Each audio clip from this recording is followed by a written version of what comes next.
Here we go, Trav. You like that knock? He's Travis Thomas. I'm George Balekji. We're inside the PNC Bank studio. This is Boston has entered the chat. Packed show for you guys today. We got the latest in the Jerod Mayo, Matthew Judon saga. We'll go through Simone Biles, furthering her case as the GOAT, as if anyone needed to be told so. Right. We'll talk some Madden ratings in this show as well. And we got, a little bit of an email from the chat at Nesson.com. We want you guys to join the chat. But let's start it with Trav. How you doing, my brother? Man, I'm doing great, man. Anytime I'm here with you, doing Boston has entered the chat is a good time. Football season's here.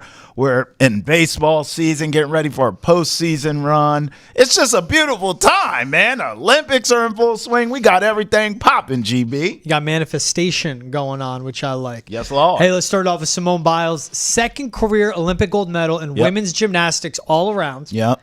Sixth career gold medal. Wow. Ninth career Olympic medal. Lord have mercy. But she got her first gold medals in 2016, her last two in 2024. At her age, that long of a window, in something as difficult as gymnastics, I'm just going to leave it at that, insane. Yeah. And that's why she is the GOAT. The GOAT, no doubt. I mean, and we talked about this as we've been going along with this saga with her in these Olympics, and we always harken back to the Tokyo Games where she had the mental issues, and then in this Olympics she's having physical issues, and she's just overcoming all issues. It doesn't matter where it comes from, mental, physical, or otherwise. And that's what great champions do in all sports. It's why we love sports, all of us, right? I mean, whether it's team or individual or whatever it is, it's about overcoming adversity at every turn, because you will have it. You'll have injuries. You'll have tragedies. You'll have all kinds of things. And no matter what it is, like the greats, Jordan, Brady, etc., Biles, whatever comes up, you face it head on. You don't run from it. You get through it, and you continue your climb to the top. She is the greatest. And you and I talked about this on the last Boston has entered the chat when we were talking about her. The people who hated on her for the 2020 games. Wild. You can't now. What can you say now? I mean, we heard everything. Mentally weak. She quit. Okay, cool, right? She overcomes that. She's playing hurt as we speak and winning golds.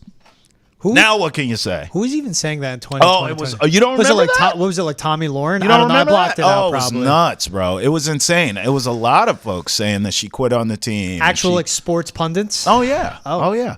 The only reason I know, I told you, I watched the or the only reason I remember, I should say, is I watched the doc recently. Got it. And they were showing all kinds of clips of shows, all these national shows, these big mouths. Oh yeah. I would say some names, but I'll tell you offline because I don't want to start I'm trying to get drama out in my life. So I'm not saying no names, so I start getting tweeted, and now I'm in drama. Because you know me, George, I slap somebody silly, but I'm working on myself. So I'm going to keep it PC and peaceful. But yeah, it was a lot of people going at her, calling her weak and all that. Crazy. So if you were a hater before, my only point is this. If you were a hater before, and that's your priority, I hate for a living. Not on her, but on other things. So I do, at least when I have to back off of someone because they have risen above and proven me wrong. I hated on LeBron forever.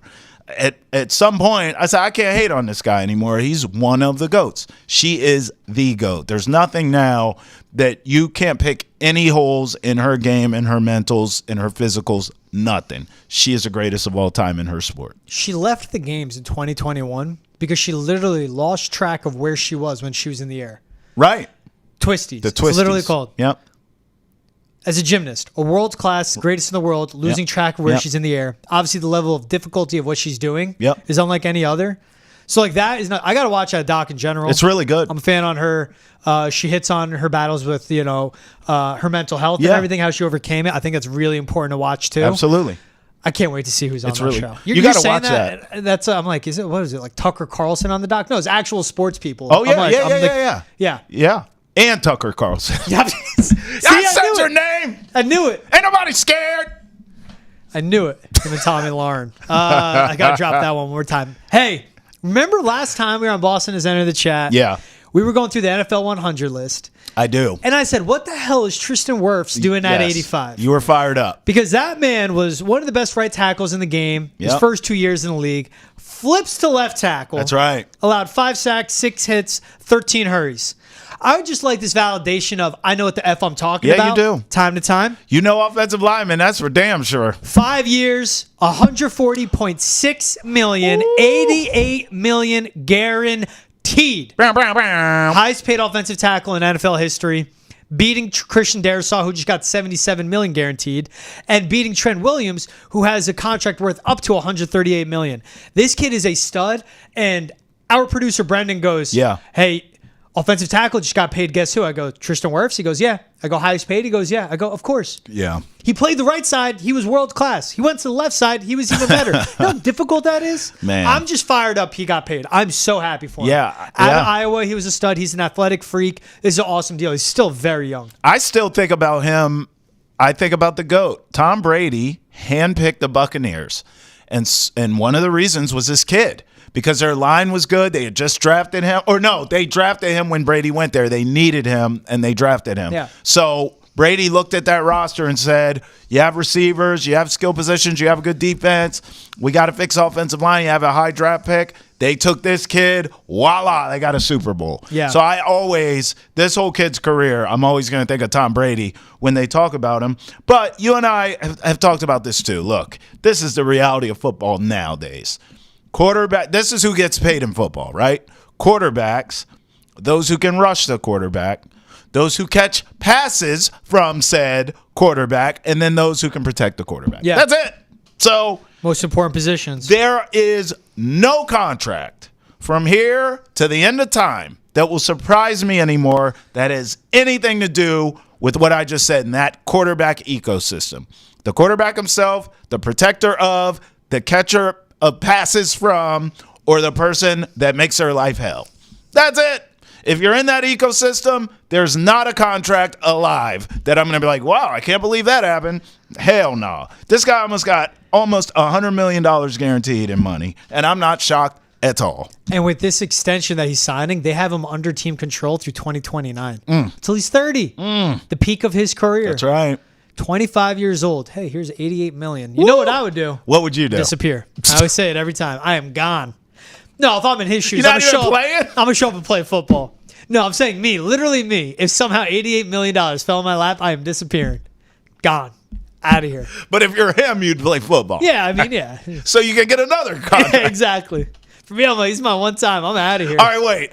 If you're you and you get $88 million guaranteed, where are you going to? So I know where to find you. Chasing summer. What does that mean? Wherever it's summer around the world.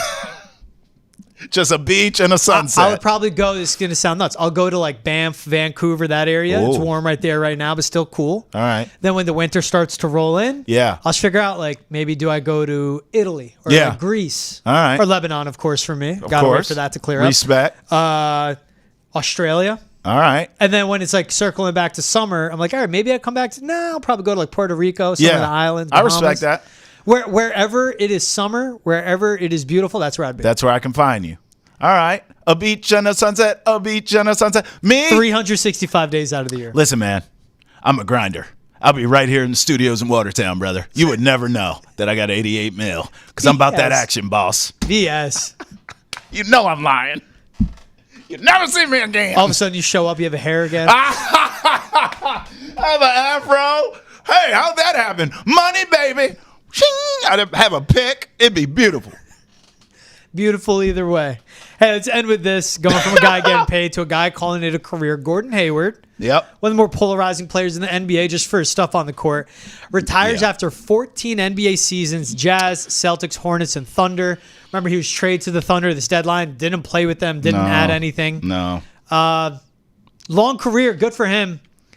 I just think back on his Celtics tenure where he only played 50% of the possible games over the course of 3 seasons. Yep. 4 years, $128 million contract. We know what happened to him night one. Broke his ankle. Obviously, that whole season's Ugly. gone. Yep. And that was just the weirdest tenure in Celtics, in any pro sports history for many teams of Hayward breaking his ankle, the Kyrie debacle, They bring in Right. Kemba, all that stuff, and then Yeah. it finally leads to the mountaintop where they are now. But when Gordon Hayward retiring, all I think of is his time as a Celtic.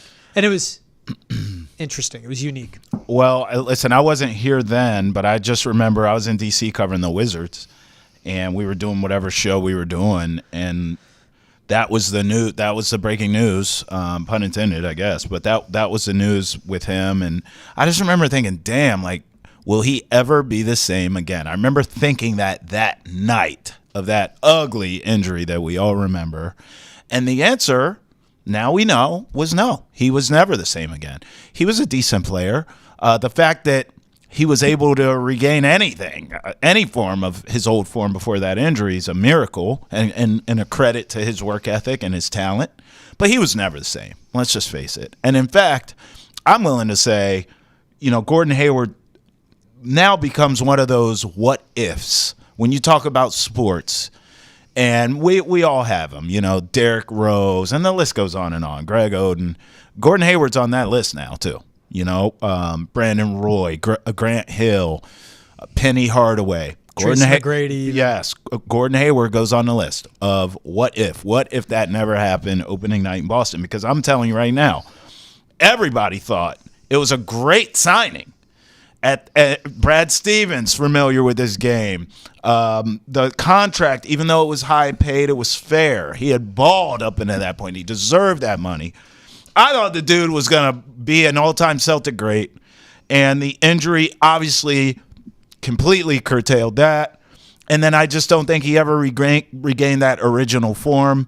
So kudos to him for having a long career. He should be proud of this career. But it just never quite got to where we think it could have got. I just look back on that contract at that number, and I agree. The injuries added up. Because he went one game, played 72 the next season. He only played around 50 his last time. Yeah. And then, from that point on, he goes to Charlotte, and whatever he did there is just forgotten. Right. Interesting career dynamic. Yep.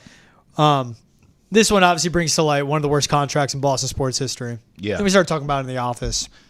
Name that came to mind, not to bash on the guy, he is an NBA champion. Who? The first Al Horford contract. Yeah. 4 years, $113 million, and he just left for Philly, had no impact on the team. Yeah. He was a vet on the team at the time. And this is when Kyrie was coming out we need veterans, we need leaders. Al Horford's right there. It was just it was weird. $113 million for him. Yeah. So I think of that. This Gordon Hayward contract definitely up there for worst in Boston Gordon sports Hayward, history. for sure. Not his fault, but it is. I don't think the Antonio Brown one was that bad. He was here for 5 seconds. One game. He had 4 catches, 56 yards, and a touchdown. That was good to you? And then he was Antonio Brown. Right. It's just... That's not good. They won either way. Oh, you're saying it just didn't matter. Yeah. Yeah, okay. But it was still bad, they bro. knew it was a risk. They knew the risk, and it was a bigger risk than a reward with that signing. 1 year, $10 million. I don't even know what he ended up getting out of it. I guess one game check, and they cut his ass. He's an idiot. He is an idiot. I don't think it was that bad. People He's say still it's an terrible. idiot. Oh, He didn't even mature. At least, we're talking about Horford. Horford had to kind of learn from past things, and now he's a great leader, right? Antonio Brown didn't learn jack schnikes. In fact, he regressed as time goes on. So I'm with you with Gordon Hayward. I went Rasheed Wallace. I remember when I wasn't here. So I thought at the time, because Sheed was coming off those Detroit years, he was very productive. He was a champion, and the Celtics got him. And I remember thinking, damn, they get everybody, man. Rasheed's going to go to Boston and ball out and be some great Celtic. He stunk. Adalius Thomas is another one. Actually, I'll give you 2 guys that I covered. Adalius Thomas I covered in Baltimore with the Ravens. So I covered him before he got the bag of money from the Patriots. And he was an absolute stud. There was a number of linebackers through that time that played alongside Ray Lewis that were getting bags of money from other teams. Bart Scott comes to mind also with the Jets. But Adalius Thomas came here, and I thought he was going to be I'm sure Patriot fans, I thought the guy was going to be a stud. He was a disaster. I mean, he didn't get along with Belichick. He was taking shots at the coaching staff and the media. He was a mess. I believe they deactivated him eventually. Yeah, mid-October. Yeah, get lost, bro. You stink. Here's another one who I became. Go ahead. I didn't mean to cut you off. On the Adalius one, it was amazing because with Baltimore, he stood out as an edge rusher. Yeah. They would line him up to cover wide receivers at certain Baltimore? points. Yeah, he did everything. 270. What was he, like 6'5", 6'6"? Big cat. Could move. Super athletic. Yeah. And he was playing for Brian Billick. Mm-hmm. So it didn't make sense how he didn't jive with Bill Belichick. It didn't at all. But Belichick runs the defense. Rex Ryan ran the defense there. Yeah. One of the biggest player coaches of all time Yeah. is Rex Ryan. He gets here and it's like, you can't freelance. Like, you have to do your job. Right. It's absorbing blockers. It's buying in. It's being part of the team. That's right. And he was just like, no way, no how. Yeah, that was a problem. But listen, some guys can't, there's a lot that comes with that, right? First of all, you're playing with Hall of Famers in Baltimore. You come here, that's a great defense, great defensive coach, minded head coach in Bill Belichick. You get the money, you have the pressure, you're in New England, the media's loud. Hello, it's me. And like, some guys can't handle it. It's all right. It happens. But that was a bad contract. Here's another one. I ended up becoming friends with this guy and have some insight I want to share with you. Sean Springs, who's from Maryland, absolute legend in Maryland. Football god status, okay? So he gets the Patriots money as well, coming from Seattle. He's a top pick in his draft. So he plays for Seattle. Gets money from New England, right? Comes here and could never get on the field. Was hurt constantly. Mm-hmm. When I got the job here in town, here in Essen, and I brought up Sean Springs, people told me, he was a mess. Like, I didn't realize how much of a bust he was here, that he didn't play and it just didn't go well. So what's interesting about this, I want you to know, this is how great this area is and how great this fan base is. Sean Springs, to this day, when we talk, loved his time here. He loved it. Now, on the football standpoint, I've never really talked to him about. Obviously, he was on the trainer's table. He didn't play much. But he loved Belichick. He loved being here. He loved the area. He loved the fans. He speaks very glowingly of his time with the Patriots. That's why it was such a culture shock for me when I got here and I brought up his name, that I'm friends with him. People were like, oh, what a bum. He didn't play. It was a mess. It was. But I think it does say something about New England in general that he loved his time here. I'm sure, collecting a pretty big paycheck to not play might go into that too. But I'm sure, he's trying to get healthy and play. Guy was just hurt. I would also go on Patriots, Chad Ochocinco. Oh, yeah. Mad hyped when he signed here.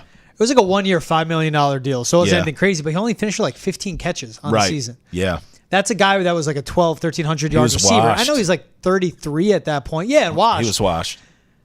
But he's one of the best route runners to ever play football. No doubt. Obviously, super smart receiver. How do you only have 15 catches playing with Tom Brady? I know. That, to me, is an awful signing. Yeah. And that's more on his part. I don't blame the Patriots on that. Yeah. It's the drop off to go from 60, 70 catches probably at that point in his career to 15.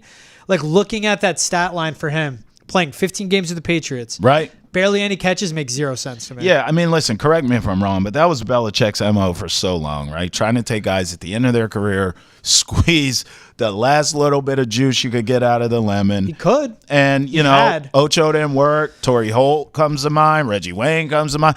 It happens. But Belichick also at the same time, there were other guys that it did work. Corey Dillon was an absolute monster. So, yep, it just from Cincinnati. Yeah, that's what happens. Listen, I'm a gambler. I get it. Sometimes you gamble and it doesn't go your way. Sometimes you gamble and it's a jackpot. So, I'm not really surprised by some of these. Albert Haynesworth was an absolute disaster. But he was washed up and it was a flyer after what he did to that's right. You're taking you're kicking the tires on a guy, and Bill many times didn't pay, these guys. So we're not necessarily talking about the money aspect of a contract as much as it just didn't work out here. And that's what happened. That Adelius Thomas contract, that's the one when... That was a big money. We shout out in the newsroom, worst contract in Boston sports. A lot of people say Adelius Thomas. Yeah, that was a big money. For that time. Now we look at it, it's veteran minimum. But at that time, it was big money for sure. Hey, talking about contracts, trying to get things resolved. Yeah. Matt Judon showed up. Patriots training camp. Practice number 7 for the Pats, day 8. This is after they had the day off. Judon tweeted out, basically the Patriots are lying. Yeah. Still claims he doesn't run his own Twitter. I'm like, I didn't believe it from the jump. BS. Because whoever writes his Twitter or runs his Twitter, allegedly, they tweet so perfectly in his voice. How I talk in person. Yes. Then how I tweet, I'm like a robot. Beep, beep, boop, bop. I just can't do it. How he speaks, how he carries himself, that's exactly him on Twitter. So I don't believe for a damn second that he's not running his Twitter. Wait, can you speak robot again? 1 2 1 2 5 6 7 beep beep boop bop. Thank you. Go on. I just needed that. I love the robots, by the way. When you guys take over the world, I will ain't be your scared ally. of y'all. Go on. I don't know this man. I've never met him before. She always says, like, I don't run my Twitter. I don't run my Twitter. All right, then who's tweeting this is all lies? Like, it's you. It deleted that tweet, showed up to practice today. More importantly, Jerod Mayo spoke in the media. Yeah. He said, we're pushing forward. Fully expect Matthew to be out here today and participate in practice. We had a conversation. I have a great relationship with Matthew, but we're moving forward and we're trying to work through it. So that says to me, no contract resolved. And as of the timing of the recording of this podcast, no contract has been resolved either. Don't worry. But between Matt Judon pouting about and sulking and really bad body language and just being a distraction on Tuesday to the recording of this podcast today, Devon Godshaw got 2 years, $16.5 million. Right. Between Matt Judon talking to the media, holding court for 15 minutes, saying that he's jealous of other people getting paid and he wants to get paid and he's good. Jabril Peppers got some guaranteed money. Facts. He sees it in the locker room. He went about it the wrong way, and no one's perfect. I'm not perfect in my day-to-day of like how I carry myself here at Nesson, and I know that. The things he did on Tuesday, their second practice, showing up without his pads on, sulking about bad body language, getting animated with Jerod Mayo in front of the media and his teammates, same thing with Ellie Wolf and Matt Groh. I mean, there's like day one, high school football. If you're at practice and you're injured, at least stand up and like, carry yourself with some respect and respect the head coach. And he did none of that. Yeah. He messed up. It looks like Jerod and him had a convo. It's like, show up in practice. Let's get something resolved, but I need to practice in the meantime. And for Jerod Mayo, this is a foundation year for him. Yep. So he knows it's important to have the culture established for things like that. If you want to hold in, do it. You're going to practice, but we'll treat you right. It looks like that's what he's trying to establish. Matt Judon went a little AWOL, but he got back in track. I was surprised that Judon did show up to practice, though. I was not surprised. And in fact, let's get down to the brass tacks and just have this conversation, you and I now, because there's only two sides to the coin. I'll tell you the side I'm on. I believe this is posturing by the Patriots. I think they made up with Matthew Judon in whatever way they did. I don't know if promises were made. I don't know if they sang Kumbaya and hugged it out. I have no idea. But clearly there was communication there. Clearly both sides came to some sort of civility. Hey, man, you want to hold out or are you going to show up and work? Here's where we are with your contract. And Judon decided I'll show up and work while we get this done, right? I believe, while I call it posturing, is because I believe the Patriots are now going to pick up the phone and say, we have this under control. What can you offer us for Matthew Judon? I personally believe Matthew Judon will be traded in the coming days. I do not think this bleeds into the regular season. I do not believe he is going to get a new deal. I do not believe they'll agree to some one-term or one-year deal for however much he wants. They should have franchise tagged him if they were going to play those games. I believe the damage has already been done, and I believe the Patriots tried to just smooth this over so teams cannot fleece them because they know they have a malcontent. And so instead of giving a second, a third, which kind of makes sense for a player of his magnitude, to me anyway, I think that's a fair trade. That wasn't going to happen with the way things were going. With the way things were going and the way Matthew Judon was acting and the way he was undermining the new head coach and Elliott Wolf and all the new people. Now you pick up the phone. You don't have a leg to stand on. We're not giving you a second or a third. Kiss my bumper. We'll give you a sixth. The Patriots knew that was a lose-lose because now we lose this, quote, leader in our locker room, certainly a stud on the field, and we only got a sixth-round pick for him. Now he's calm. He's cool. He's collected for now. So they can call and say, no, we're good. Listen, he is seeking a deal, though. So, it's something for you to think about. What do you want to give up for him? And if you're another team out there, I think it's a great trade. I would make it in a second. I don't know if I give up a second. I'll be honest with you. But third, fourth, I'd be willing to talk to the Patriots. And I'd be willing to talk to Matthew Judon about an extension. It wouldn't be long, but I'd give him a couple years and what he's looking for, especially if I've always said I think Chicago's the best fit. You get him and Montez Sweat together, my goodness gracious. And so you still have a rookie on a rookie quarterback on a rookie deal. That's just one place, though. There's tons of others. I know George just talked about Detroit. There's a ton of places that would love to have Matthew Judon. But if I believe all of this is I'm on the side of the coin. I believe the Patriots have put themselves in position to now talk to other teams about getting this guy up out of here. What side are you on? Do you believe a deal will get done, or do you agree with me? I think he's playing for the Patriots week 1. Okay. I don't know if he'll be playing for the Patriots week 17. Okay. Someone could get injured. They can see the forecast. And I think Jerod Mayo, why I said he spoke with them and how he helped the Patriots, he goes, show up to practice. Right. We'll get a contract done. We'll try to get something done. And even if they do, and say it becomes, instead of him being a free agent at the end of this season, it's after next. Yep. His trade value is still there. Someone goes down to Chicago. Someone goes down to Detroit, Kansas City, San Francisco, Houston. These are teams that are in win now mode. Some of those have cap space and they can afford them. If he's more than an undrafted free agent, a unrestricted free agent at the end of the season, his price is higher. They couldn't let this keep going because their hand would be forced to trade him. But Jerod goes to Matt, look, you keep acting like this, you have no value. Right. At least help us. And you know what? If you help us, Detroit, Chicago, San Fran, We'll do right by you. you could go to a contender. You don't want to do right by us? You want to go play in Arizona? They're even a worse spot than us. Unless you have some culture and structure and a base here and a quarterback for the future. So I think there's that meeting in between where they have an adult conversation. Jerod, who was Matt Judon's coach as his DC last season, now in a different role. And I think overall it's Jerod Mayo learning on the fly. Yeah, I want the guys to be the guys. And he kept making comments of, all these conversations should happen inside those walls, happen inside. Matt Judon, Devon Godchaux, they took it public. Matt Judon tweeting out, that stuff doesn't fly. Yeah. That's what you see from the Jets. That's what you see from Jacksonville. That's what you used to see from in Cleveland. Yeah. Like the joke franchises.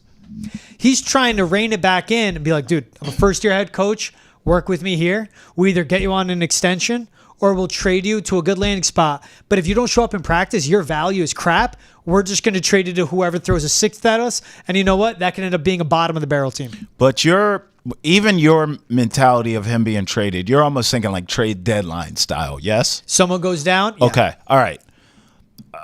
Or someone just wants to add. I don't want to disagree with you. Here's where I would caution you of that. And why I don't think Matthew Judon's going to be with that. And why I believe there needs to be an urgency in moving him now.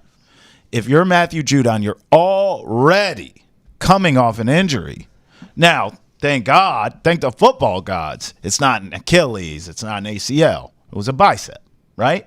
But you're coming off an injury. So, if you're Matthew Judon and the Patriots are telling you, hey, just play, sit tight, hold tight. In your scenario, sit tight, hold tight. We're going to get you somewhere. We'll do right by you. We'll get you to a team that's a contender and that is open to paying you. You can't play that game if you're Matthew Judon, because if you go out there, George, and you get hurt, everything's over. This is why I believe both sides need to have a sense of urgency in this regard. The Patriots can't have a malcontent. You cannot allow what just happened earlier this week with him to happen again. That could flare up at any time. Yeah. Okay? And then from a Judon standpoint, hey, man, play on good faith and we'll take care of you on the back end. That's not going to work, because if you go out week 3 and get hurt and blow something, it's over. And then you're here until the end of your contract, and then you're just out in the ether, and no team's going to take – I shouldn't say no team's going to take a chance on you, but you're certainly not going to get what you want. Yeah. And now you're coming off back-to-back, 2 injuries. Your money goes way down. Now is the time. I'm telling you, even though now I'm on the Patriots side, they dropped the ball on this. I don't care what anyone says. You should have made a decision on this guy one way or the other. You didn't want to sign him long-term? Fine. Franchise is ours. What you can't do is what they've done. Now you're in this mess. So I'm telling you, I think they're going to trade him shortly. I just don't think there's no more There's no runway anymore for games to be played on either side. You can't make any kind of deals with him in good faith unless you're literally paying him, which is still a possibility. I hear you. But then also, if you're him, you can't really roll the dice either. Because if you do something in good faith and you get hurt, it's all over, man. It's all over. Him showing up and practicing, they were just in shells. The practice he showed up weren't even full pads. Yeah. He was lining up first in defensive conditioning drills. Sean McGuire was with us on Foxborough Rush. He mentioned how he was mimicking a pass rush in 7-on-7, so he was showing up. Yep. That to me tells them that they spoke with Elliot Wolf. Elliot Wolf spoke with his agent, whoever. Yeah. Hey, we're going to get you to it, but we need you to show up in the meantime. And that's his right. agent calling him like, Matt, show up, be an adult. You're We're 32, be a on it. leader, be a Right. professional, we'll get it done. Right. But no matter what, if that guaranteed money comes Matthew Judon's way for not just this year, but next year, I think he's still trade eligible for this team. Because no matter what, he's not going to be on the roster when they're a playoff team again. And that won't be until 2026 or 2027. Yeah. I mean, but he's not getting any younger. Again, let's take the injuries out of it because he is coming off an injury. But I'm also thinking like in terms of he's not an injury prone player, so I don't want to be unfair to Matthew Judon. Torn biceps. Rashawn Slater tore his biceps. Played one game 2 years ago. This last season, coming up back from torn biceps, played every game. Played every game. He was it's just not an fine. ACL. It's not an Achilles. That's what I'm saying. It's not a broken ankle. It's not a hip. I don't know. It's not catastrophic. No. And that's what I mean. I want to be fair. I'm saying you're coming off an injury, but I'm not saying he's injury prone. You're saying that there's a risk of injury that he's signing up for, now, and the Patriots are signing up for. That's too. what I'm saying. If he gets hurt again, now you definitely messed the money up. That ship. You can watch that birdie fly away. That's gone. His trade value's down too. Your trade value's down, gone, because now they're saying, well, he's getting older. Maybe he's injury prone. That's a kiss of death. If you're Matthew Judon, you need to strike now. You need to stay aggressive. I even think showing up was a mistake. Keep holding out and say trade my ass. Yes. Yeah. But I think he's showing up. Do a solid for the Pats. Maybe the Pats do a solid for him. But I doubt that's actually my point. That's a mistake. I'm being optimistic. That's what I'm saying. But if his value's down, the Patriots can always threaten. Like, you don't have a no trade clause. Yeah, but again, think about what we're doing right now. We've thrown 6 different scenarios, right? Yeah. If you're the Patriots, when are you tired? When are you just tired of playing the game? You see what I mean? Yeah. If that's why I said I switched sides. I was on Judon the whole time. The whole time. Pay him. What are you doing? Now, even though I will acknowledge the Patriots fumbled here because there was clearly no plan, which is weird because you had plans for all these other players getting a bag. You didn't think of Judon? Strange. But now I'm on their side. At some point, we just did this, George, for 10 minutes. There's this scenario. Well, you could do right by him. Well, there's good faith. Well, we've had 6 different scenarios of this. At some point, the Patriots are saying, hey, man, we got a season to focus on, brother. This is bigger than you. We're tired. You got to get up out of here. I am so fascinated to see what happens in terms of, do we get a deal done in the next few days, let's call it, or does this guy get moved? What I don't believe is that this is going to last forever and ever, amen, into the season. In fact, if you want to hear more about it, you need to tune in to Foxborough Rush. George and I have talked about this and Drake May so much it'll make your head spin. Tune in to Nesson's YouTube, Facebook, Twitch, wherever you get your podcasts, and make sure you follow us on all your social media accounts for all of our best content as well. And if you want to hear more on Joe Milton against Drake May, check out the latest episode of Foxborough Rush. You ain't lying. Do not listen to the Milton better than Drake May. It's propaganda. It's propaganda. Speaking of Matt Judon, Madden ratings are out. He's the highest rated Madden player for the Patriots. 88 overall. Wow. Jabril Peppers, 85 overall. Okay. This one got me. Jonathan Jones, 85. Higher than Duggar, 84. Duggar should be higher. Mike Onwenu, 82. He's one of the best tackles and offensive linemen in the league. He should be up there, upper 80s. I'd give him an 88. I'm definitely taking your word for it. So, I don't know a damn thing about offensive linemen. You're the offensive lineman guru. What got me was the 99s. Tyreek Hill. Okay. Christian McCaffrey. No problem. Trent Williams. No problem. Travis Kelce. No problem. Keep going. That's it? Justin Jefferson's a 98. Now I have a problem. Justin Jefferson's Doesn't a make 99. sense. What are we doing? What are we doing? Madden, what are we doing? I mean, I know it's not a big deal. It's a 98 or a 99, right? No. But Justin Jefferson is a straight A student. Let's stop playing games. Why isn't he a 99? I mean, come on. What are they doing? I don't have a problem with Tyreek Hill, McCaffrey, you said, Trent, and Travis Kelce, right?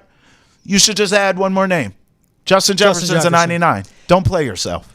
And I was going to say, well, maybe they like injury or health is like a 97. He's but had also, one injury. Tyreek Hill was banged up all last season, that's right. too. Also, He's 100 yards a game, Oh, well, Justin Jefferson. quarterbacks haven't come out yet. I'm going to guess Mahomes is a 99. Mahomes has to be Right. a 99. There's no way he's not. He should be 100 Is there another 99 quarterback? in the NFL. No, it wouldn't be Josh No. Allen. It Josh wouldn't Allen, be too Burrow. many turnovers. Burrow gets hurt too much. The other guys are too young. Other guys are Stafford too young. ain't it. Okay, all right. Herbert ain't it. So if Mahomes is a Lamar's not a 98, you're going to be 99. ticked off? Yeah, he should be 100. He should be 101. He should be the first player that's 101 in league history. It's like a temperature, like a he- fever. He should be. It's to just say fever for his Yeah. rating. Only gets hotter too. There's nothing to cool him off. That dude is the sickest football player I've ever seen in my life. Mahomes. Man, that's Dude, who does what he does? sickest quarterback ever. I don't know about football player. He's the sickest football player I've ever seen. I understand what Tom Brady does, but it's Mahomes' ability. He does stuff no one else does. I'm not going to lie, bro. Prime Reggie Bush was the sickest I've ever seen. Yeah, all right, that's college football. You said sickest is the football top- player. this is You the- said sickest football player. This is the best of the best in the NFL. Yeah. What Reggie did in college What didn't about Barry fly in the Sanders? pros. What about Barry Sanders? Dude, I was born in 94. I've watched highlights. I watch YouTube. I was born in 94. All What right, about correction. Johnny Unitas? Correction. Patrick Mahomes is the sickest football player either one of us has ever seen in our life. It's 1955. Johnny Unitas taking the field against old White-Head Bulger. It's Billy White Shoes Johnson Yeah, with it's- another touchdown. The that's what people are gonna halfback is say. on fire. I don't care, man. Yeah, Mahomes should be 99. I'm just taken aback by the fact that Justin Jefferson's a 98. I'm more than taken aback. I'm offended. How dare you, Madden people? I mean, what are we doing? What's your problem? Wirfs should be like a 97 as a right tackle, a 96 as a left tackle. I'm interested in what his rating will be, but this is all nuts to me. Also, it Trent out. at a 99 and an advanced age is pretty damn impressive when you think about it. Oh my God, how big he is and Yeah. how well he moves as Yeah. like a pulling tackle. Like, Cool dude too, man. Oh yeah, Real laid back, country boy, real laid he was back. with Washington. Yo, forever. He I was saw one- the best of He Trent. punched Sherman in the face. Oh, yeah. that was the best. Square Walked shot. up to him, helmet on. Sherman gave him like a what, and just Boom. rocked him. Yeah. and everyone loved him. He was Yeah, he didn't one of mess everyone's around. favorite football player from that point on. He didn't mess around. Wirfs 94. No, 94? how do you have Tyron Smith ahead of Tristan Wirfs? Yeah, that's not right. Lane Johnson, Penei Sewell. Wirfs is a better right tackle and left tackle than Penei Sewell is a right tackle. Nuts. We need to, you know what we need to do? We can't do it because we work at Nesson. We need to moonlight. We need to like part-time work for the Madden people so they can get it right. No, No? I don't want to help them out. Why? They just- clearly need it. They throw out the same game every year and expect us to That's what buy I'm it. saying. We could help. I'm not We could implement change, you and I, on a part-time basis because Nesson, we love working here.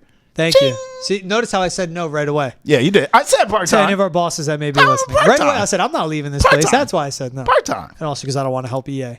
Hey, we got to ask the chat. Email us any of your questions, thechat@nesson.com. This is from Spencer in California. What up, Spence? What are some of your favorite Olympic sports out of those you normally watch, such as soccer or basketball? So we normally watch soccer and How basketball. does he know that? Spence, you don't know what I watch. What do you watch? You No, host Hold My Banner. But I'm just saying, Spence, you can't put sports in our minds. You can't just say outside of what you watch. Don't be naming sports. You don't know what I watch. But yeah, you were right. You were right, Spence. I'm just saying. Out of Don't the assume. Olympic sports you don't normally watch, like gymnastics, swimming. What's your favorite? Badminton, Okay. shooting. I'll say this: canoeing. I watch that. Stupid. The dumbest thing. I cannot imagine dedicating my life to that. Go watch it. It's them in a boat you can't even enjoy because you could barely move. Going upstream against it would make me hate water, and I love water. So canoeing, the dumbest sport. I watched that. I hated it. You think you're a full-time hater? Woo, I mean, baby. listen, I can't swim, so I hate for a living. I'll just defer that to Oh, you. gosh. All right, so look, I don't know anything about this sport, so I'm keeping that real from the jump. what you're gonna Spence. go with. I'm keeping it real. Spence, there was a day here at Nesson recently, wasn't it? Was it last week? Yep. We were walking back to the studio to do this fine program. And I stopped in my tracks. And I said, what is this? And all I saw was people running, almost looked like basketball without the dribbling. It was a basketball court vibe to it. And I said, what's going on here? Isn't that traveling? Because it looked so basketball in my head, right? Then I saw a juke move, like playing football. I said, wait a minute. Is this? First thing that came to my head was, you all right? Get a sip. Get a sip. I'm concerned. So I saw a ski move. Okay, much better. Get a sip. And I said, look, maybe this is like indoor rugby. That was my second thought. Boom, little move. Then I saw somebody get vertical in the air. Yep. With the ball way back here like they were about to dunk it. But I didn't see a hoop. And I already told you it kind of had a football rugby feel. And then I saw a goal with a goalie in it. And I said, what is this? And a person cocked back like this. Whoo! Threw the ball, scored, everybody got hype. I said, oh my God, what is this? Luckily, someone was sitting there watching it and they said, Travis, welcome to handball. I said, who? They said handball. I said, where has it been my whole life? This is fun as hell. This is amazing. It's intense. I saw like it was physical. Like people were throwing bows. People were jumping up, shooting. I saw some saves from the goalie. I don't know any of the vernacular. So if you're a handball expert, my apologies. But I tell you what, please invite me to the party. I'd like to get in and party with you because it looks amazing. Oh, I want to play it. I'm watching that. I go, forget pickleball. This looks fun as hell. That looks fun, bro. It's a blend of basketball up and down the court. There's transition. Spot on. The one that I love to watch is handball because I think it's so interesting. It looks awesome. And it looks like something I can do. I don't know. It looks pretty intense. Now, man. but also, like, just imagine. Honestly, here we go. What? Look at me coming around being nice. You're going to give love to canoeing now? No. Oh, hell right. no. I'm telling you, it is the dumb. I like canoeing on a lake. But canoeing as an Olympic sport is stupid. All right. Joe Milton should be a handball player. Jesus. His athleticism and his vertical with his arm and his size. Are you kidding me? How can you say, oh, geez, you watched the sport? What do you need? Athleticism. What do you need? Arm strength. He has both. How can you shake your head at that? Because Joe Milton's an NFL quarterback. Can we put some respect on Joe Milton's name? He's never going to be an actual starting NFL quarterback. You don't know that? He's never. He might be it here. Joe Milton documentary. I hope they play this. He will never be a NFL starting quarterback. His 30 for 30. He will be on NFL rosters because of his skill set. Dude, forget it. Every 4 years, go to France, go to LA in 2028, go to wherever the hell it is in 2032, and get an Olympic gold medal in handball. Screw it. Nah, hell no. Joe Milton, keep doing what you doing, dog. Bro, he would be in the same spot whether he's at training camp or not. He would just end up on an NFL roster because of his athleticism and skill set. He should be playing handball. To answer Spencer's question, To answer Spencer's question. Yeah. Randomly, my Missouri comes up and it I go to a happens. Southern I respect accent. it. To answer Spencer's question, love watching handball. That's it? You're going to take the same one? Badminton is sick, too. What's badminton? Badminton. With a shuttlecock and the small rackets. Badminton. The elevated net. I got nothing. You know what badminton is? Oh, my Show me a Bro. Google image. What about water polo? You into that? I don't really do the water sports. No, it looks very tiring. You hit this back and forth. I play that at the cookouts at the family reunion. That's an Olympic sport. I don't want to see that. No, true. Go watch it. Yeah? They just stand there. Bah, bah, bah, bah, Yeah, back it's at and a forth. much higher level than Dude, my drunk it uncle. is. It's at a much higher level. Should be as good as anything as they are at badminton. What about table tennis? You get into that? That's nuts. That's intense. And I like that because I've played ping pong and I suck at it. Me too. So how good they are is insane to me. How come beer pong's not an Olympic sport? Now that's one I could get First behind. word, beer. What's the problem It's with not that? an Olympic sport. Yeah, it is. Canoeing, as dumb as it is challenging. Badminton, that's a massive challenge. People just standing there like, no. If it was in an Olympics, would you do better at beer pong or cornhole? Beer pong. Same. I'm terrible at cornhole. Bro, we could probably be like an Olympic level beer pong team. I'm not nice, that son. good. I'm nice. I'm not that good. I'm nice. But I mean, if I dedicate my life and I'm just shooting beer pong nonstop, like the 3 hours a day, practice. 7 You know days how a great week. practice is? We're talking about practice. But then yes! you're taking something that you've loved since you were a little baby, and then Beer you're gonna end up pong? hating it. Yeah, I know. You were playing when you were like 7. No, since you were in high school. Yes. Okay, got you. And you're gonna end up Yes. hating it. No, I wouldn't. No, the hell not. They would but what if it's beer pong without the beer? It's the Olympics, remember? Why would you do that? Exactly. That's why it's not an Olympic sport, because they would take the beer out of it. They'd take the fun out of it. Yeah. That's Boston has entered the chat. Email us at thechat@netson.com. Any questions you want, like what Travis's beer pong record was his senior year of high school and college. He's Travis Thomas. I'm George Balekji. Boston has entered the chat from the PNC Bank studio. Appreciate you guys tuning in. We'll see you next week.